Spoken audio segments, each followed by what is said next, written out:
Hannah. I'm Amberly, and today we're going to talk about school vouchers. So we have an interview with Caleb Mickler. He's the public affairs specialist at South Carolina Education Association. And it was really nice talking to him and hearing what he had to say and teach us about school vouchers, how South Carolina is handling that, and what the effects are for us. Was there anything in particular from that interview that jumped out at you as being particularly interesting or troublesome or otherwise fascinating? Oh, a lot. But just a few highlights, and we'll come back after the interview and talk about these. But for sure, what bothered me was the way that South Carolina did it. There was an original bill that went up for school vouchers. It failed.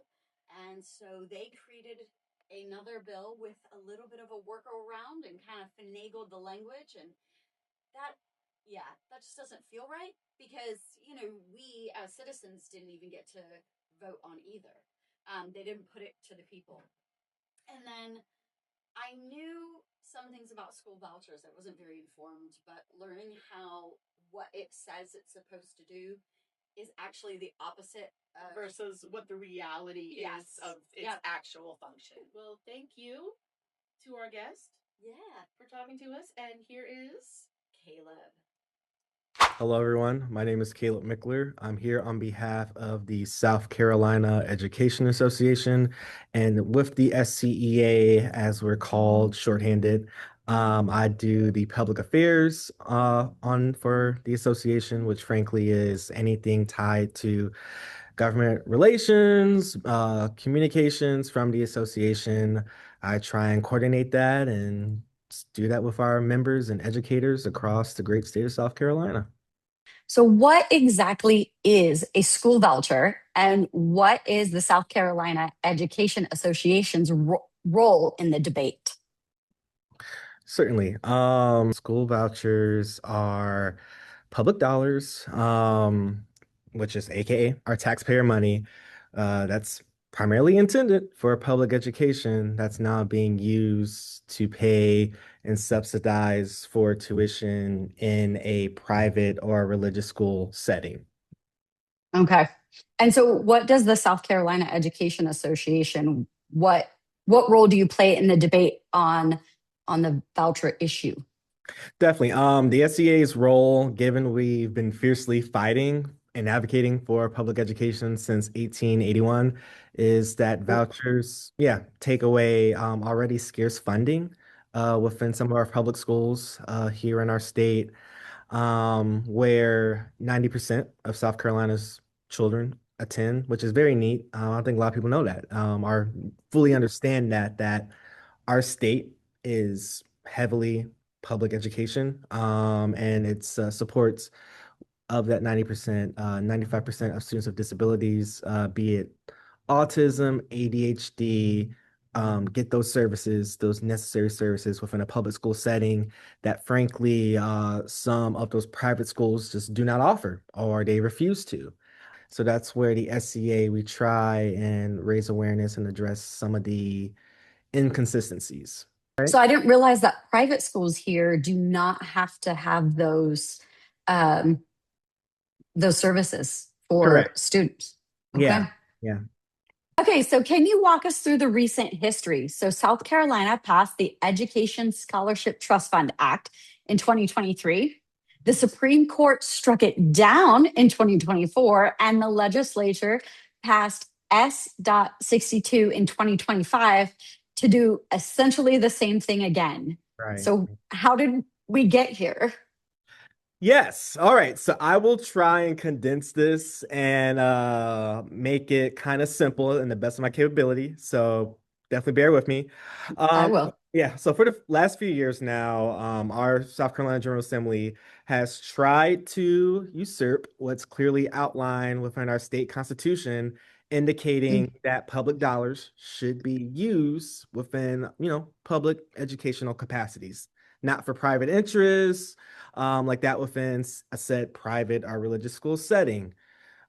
We at the SCA, along with the South Carolina State Conference of the NAACP, and several families and children who attended or attend still public schools, filed a suit against that act in 2023, indicating that it clearly violates the state constitution to try and now use state funded scholarships as the new form of vouchers, because already some scholarships within the state of South Carolina use our current South Carolina lottery system, primarily the Palmetto Fellows and Life Scholarship. Definitely, if folks are more curious about all that, they can go to the South Carolina Commission on Higher Education, which explains that, as well as the South Carolina Education Lottery.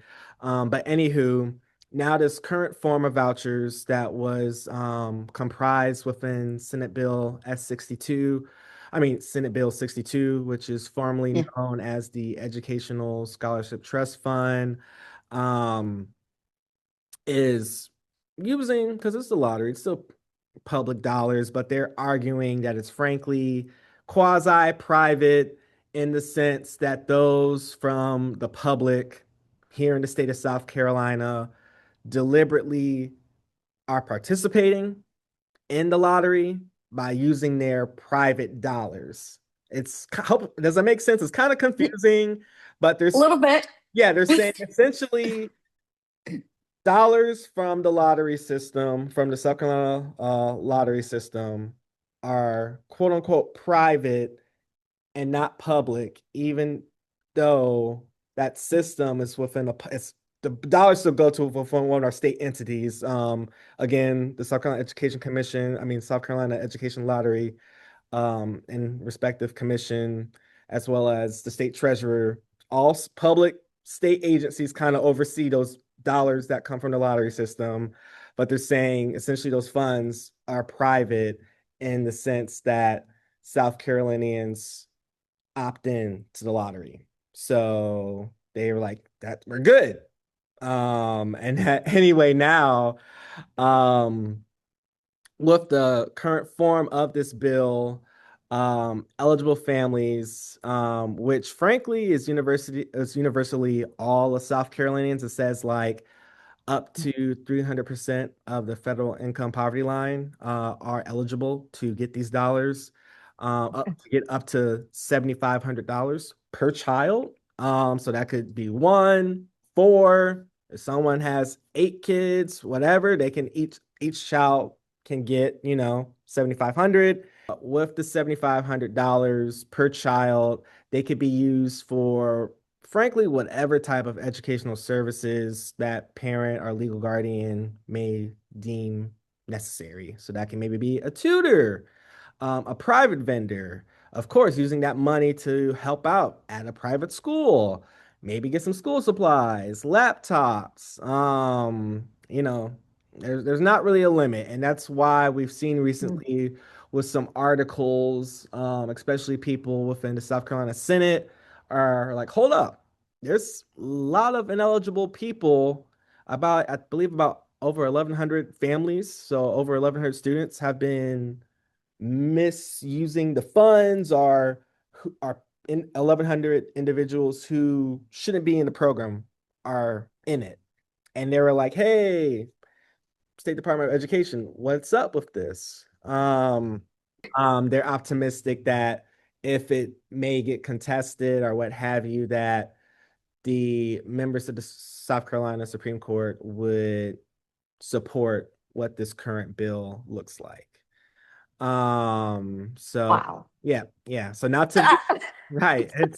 It's a lot. It's a lot to compact. And Yeah. yeah, and so this has been the pilot year of this new initiative, of this new version 2.0 of vouchers, or 3.0, or it might be 4.0. Again, it's been like year after year after year. Our General Assembly has tried to do some tweaks from prior acts to try and have vouchers hold legal footing. And moreover, this is current scholarships, aka vouchers, are operated and overseen by our state Department of Education through Superintendent Ellen Weaver, who the superintendent, along with Governor Henry McMaster, are in lockstep for vouchers. And so, with that all being said, an individual by the name of Mickle Childs, who interestingly enough, was a former state superintendent of education candidate. They kind of coordinate applicants, families here in South Carolina who are seeking these public dollars or quasi-private dollars to support um, private educational option settings. Members of the South Carolina Senate, frankly, the chair of Senate Education, who was the primary sponsor of Senate Bill 62, has created a new bill this legislative cycle, this legislative session, known as 692, that has had multiple hearings within the Senate Education Subcommittee, and it's supposed to be brought before the full Education Committee to address some of the inconsistencies of voucher usage that we're seeing currently. Wow. I am like over here laughing at just absolute circus that this is. Senate Bill 692, there was a lot of questions by the chair, who is an attorney, and the Senate Majority Leader, who's another attorney, who also is from a rural county within the state of South Carolina. And I believe their wife might be the chair of that rural county school district, and they're also an attorney.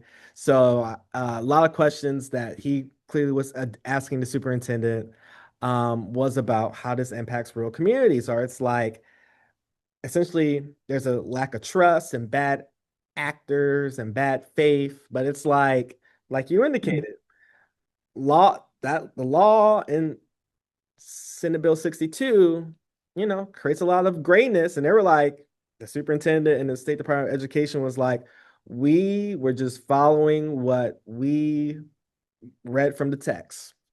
And that's on y'all. And we'll honor whatever changes this legislative body wants to do now. So to be continued, I guess. Yeah. Yeah. So when you look at the data, a big selling pitch is like, this will help, our rural communities, our low-income families, but it's sadly not the case. It's definitely lawmakers and their well-connected donors and those individuals who frankly see this as a money grab, have, as we see again from clear data, they sold this lie that these initiatives are to increase educational choices for parents, particularly in, again, low-income communities or underperforming school districts. But it's like, with those underperforming school districts, have they received the set support needed to improve or what have you? To be debated.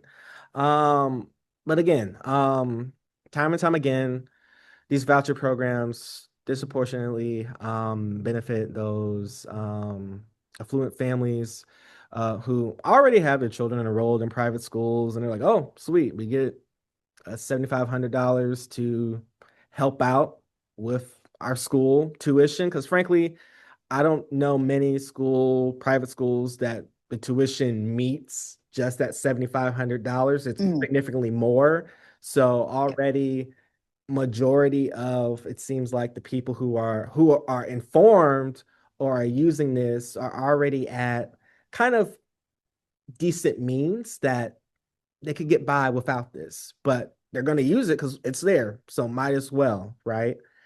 But why isn't it benefiting who it's meant to benefit? And why is it instead benefiting the people who are already sending their kids, or even, middle class who maybe can afford to, but choose not to because it might tighten things. But with this voucher, it, opens that up a lot.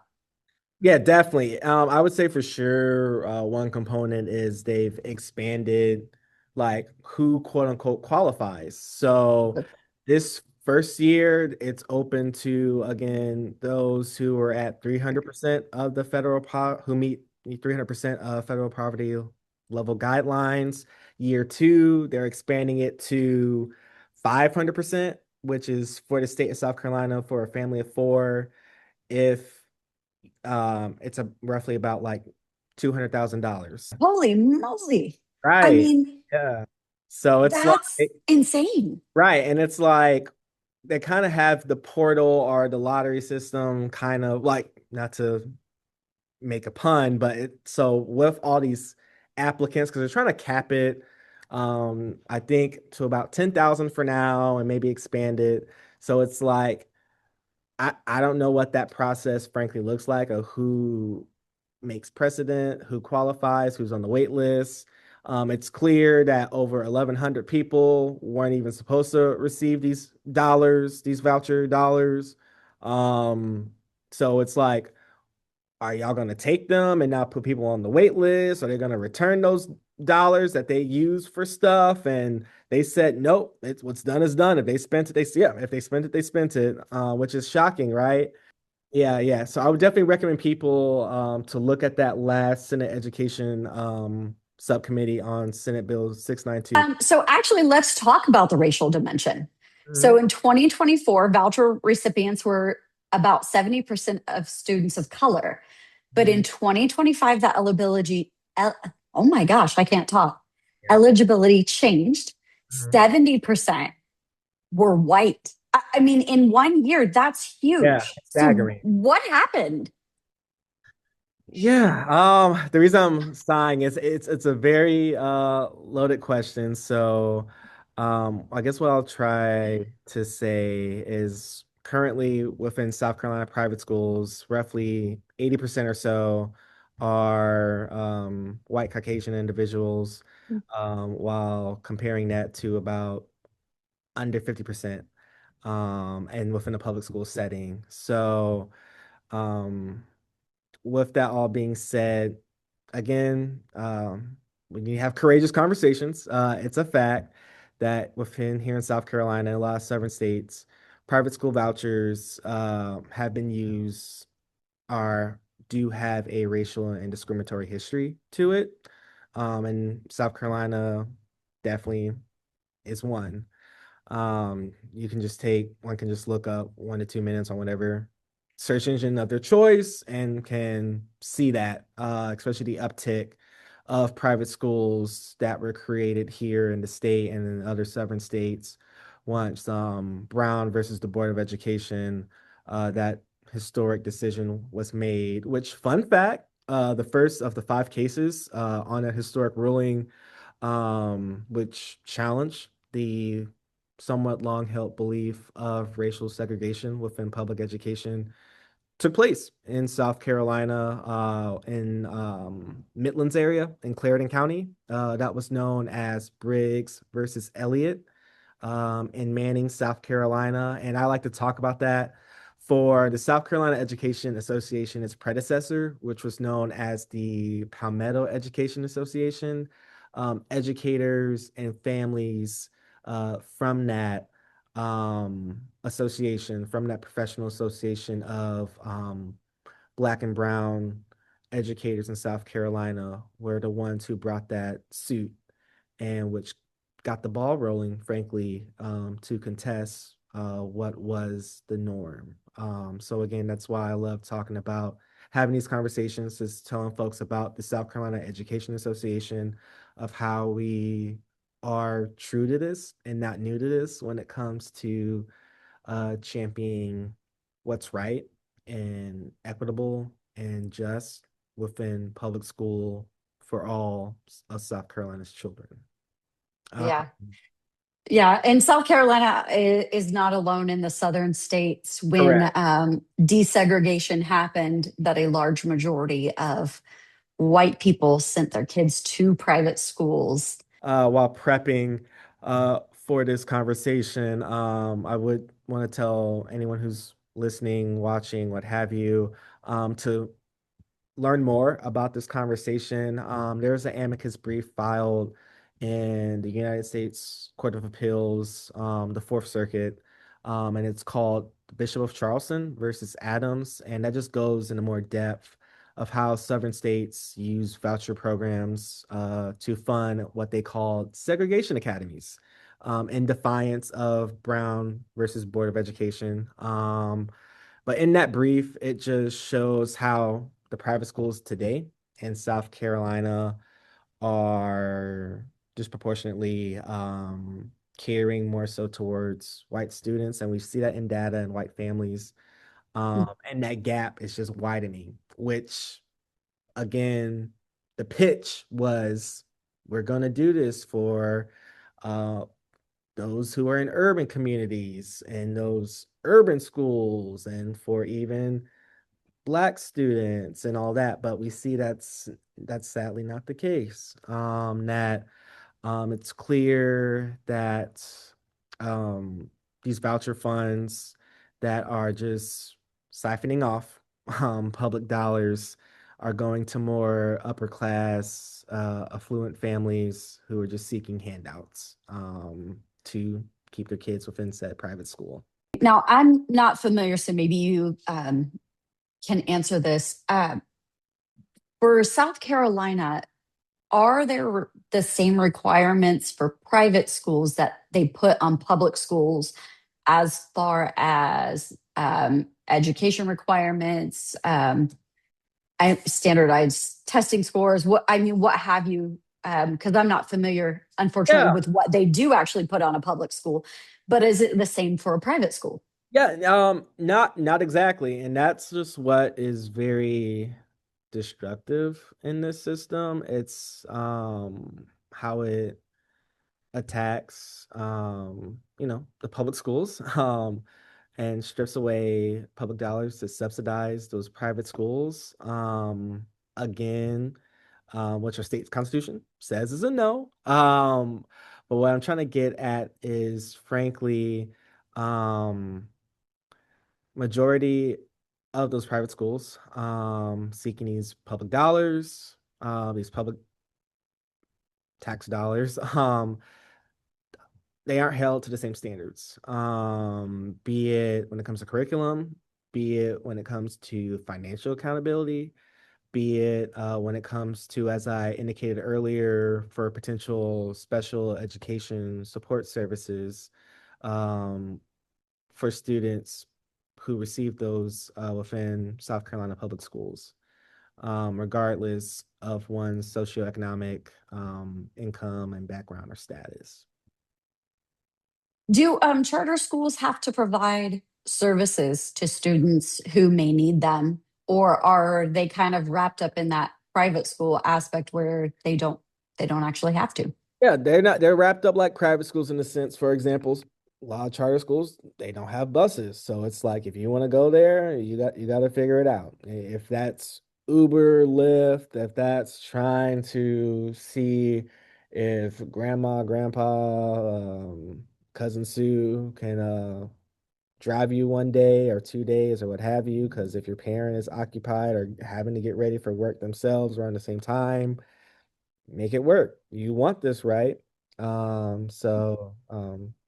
It's interesting. So another stressor on families. Mm-hmm. Okay, so we've talked about a lot of negatives of school vouchers. Are there potentially any positives? And I know this is going to depend on the way the law is written. Mm-hmm. So let's pretend that a lawmaker comes and writes the perfect law. How is that going to benefit, or how could vouchers possibly benefit families? Yeah, I'm glad that you brought that up. Because the reason that we do see this happening is there are some truths, are some things that are happening that is creating like folks want to have alternative options, be it that granted some of those supports aren't truly supported as they could be. But what I'm just getting at is we hear language or the pitch of about school choice and all that, and definitely for school choice, but just want to say true school choice is of course strong public schools, charters, community-based, options within our educational system that is held to the same standards, held to the same accountability, held to the same curriculum, especially if you are wanting said entities to utilize public dollars wherever they may come from, then yeah, that it makes sense. So be it. But what we do see, frankly, is that's not the case. That with vouchers, that what many politicians are deliberately double speaking when they talk about school choice or what have you, etc.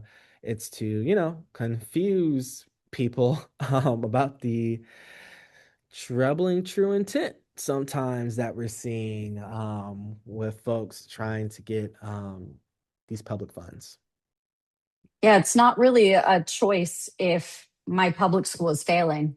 Mhm. Um, and the only other place I have to go is a charter school or a private school. Right. And if I can't afford that, I mean, yeah, it's you actually eliminate my choice.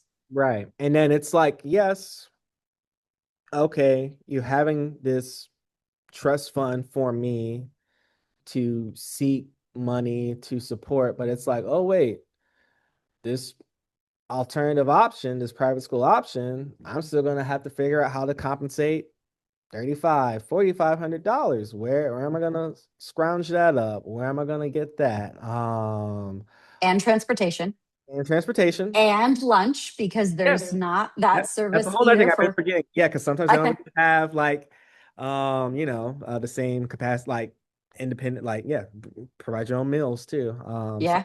So it's all that. No breakfast, but Mhm. at some of them, so it's like, oh boy. But it's like, but if you want this because you're displeased with what you're seeing in your traditional public school, so that's where if it was done more honest, I guess, they could maybe explore that.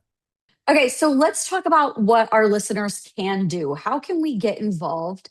What are some things that we could do that um, will help change this? Whether that's, everybody's going to stand in a different place. So maybe that's getting somebody wants to get rid of the vouchers. Maybe somebody wants to just make sure that we actually have school choice and all the schools are held accountable, whatever that is. What can we be doing as citizens?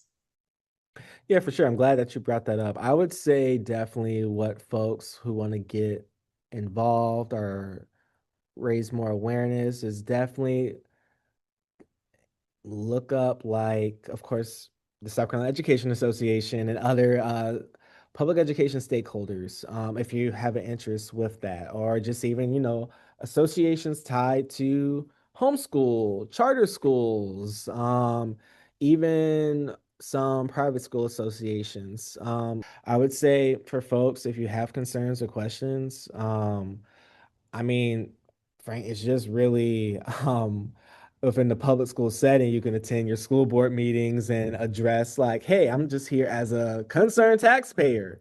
I may not have a kid here, but I'm like, what are y'all doing? How can I support? Or what are the concerns? What are issues? Or just take notes, see what's happening, follow up with them. I would say in the same tune, for what's unique about our state is our lawmakers in the county. We have county legislative delegations. Touch base with them, attend their meetings, see how you can sign up to speak.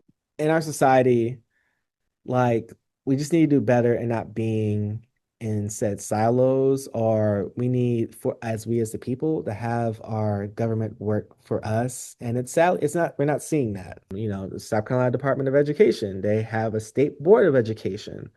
Participate in that. They have committees. There's some boards and commissions that you can be a part of to try and advocate or steer what you see best fit. Or, if again you're in a public school setting, join that PTA or whatever else to see how you can support, how you can have your concerns be addressed, and go from there. Yeah. We have more power at the local level than I think we realize. Well, that was interesting. So, what specifically from that jumped out at you, or what did you not know that you do now? Yeah, well, what jumped out at me was that this has been about a year that they've been dealing with all this, and we're already seeing corruption. We're already seeing people use the money that they're getting, and they're actually being prosecuted for it. Not sure what's going to happen with that, but it's just, it just started. Something else that jumped out was how large the disparity is actually going to be when all is said and done. What we think the school vouchers are going to do and what they've told us that they're for aren't actually what it's going to do. And it's not actually going to go to who it should, who it's for.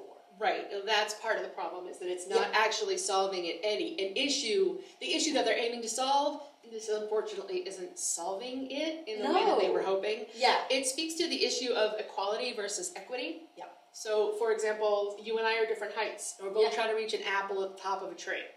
If you give us a ladder of the same size, one of us, I'm not either. Like, nobody's getting the apples, right? But if you get a slightly taller ladder than me, that puts us on the same level to reach the apples, we're all on the same level. Yes, you got more than me, but ultimately it doesn't matter because it evens us out. And right. Because I needed more to be at the same level that you were. And we look at that as I need more, as you losing. And you're not losing anything. Well, and ultimately, in the long end, you're not losing anything because a better education system is going to help us all. Those are our future leaders. They're our future politicians, our future business owners, our future voters. And we want them to be well educated. We're doing a huge disservice not to educate them. Exactly.